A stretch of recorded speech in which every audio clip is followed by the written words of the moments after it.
Please pay good attention. I mean, maximum attention to this our brother. This brother will a very wonderful message to pass. A message that will interest you. Please listen. I titled this video Calculated Mistakes and the Frustration of Fulani Oligarchy. After the 8 years of Buhari reign of terror and terrorism in Nigeria, all his agenda could not succeed. From Ruga, Nigeria resisted Ruga, cattle colony, Nigeria rejected cattle colony, and then livestock transformation program, Nigeria rejected it. The last attempt was actually the Wuru sciences he wanted to do. Nigeria all rejected it. But then, since his 8 years was up, there was nothing they can do. They wanted a situation whereby he will hand over power to someone that will continue the Fulani Islamization agenda program.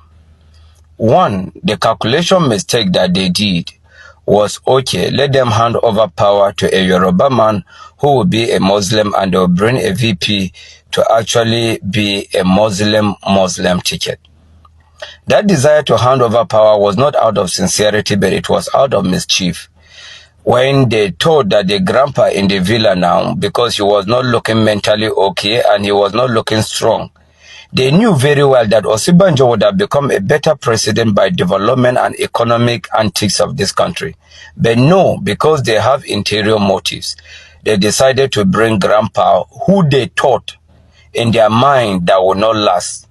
And they brought Shetima, who was actually a Boko Haramist, that peradventure in an event that grandpa die or become incapacitated, Shetima would take over. But to God be the glory. Since after the swearing in, the grandpa has been like a 40-year-old young man.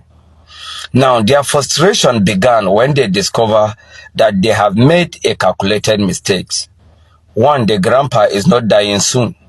Secondly, most of the structure that Buhari actually put in power before handing over, they discover that the grandpa is actually destroying them.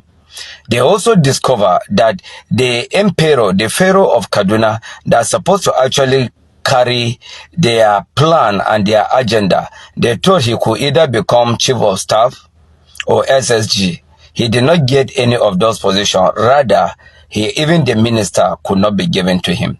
It is out of this frustration that you see what is going on in the north today, that they are tried by all means from pillar to pole calling for alliance, that they want to unseat the president. Now, the question here is it only the north that have the ability that can unseat and decide who becomes the president?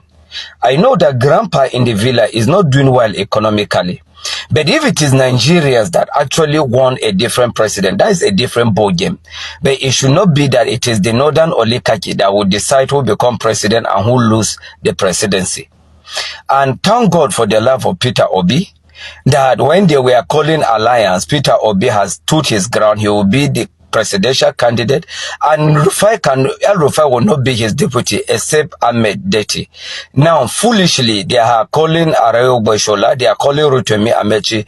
These are the foolish Southerners they used during Buhari, and they want to repeat it. I want all the Southerners to know nobody is comfortable with the regime, the present regime, and the status quo of this country.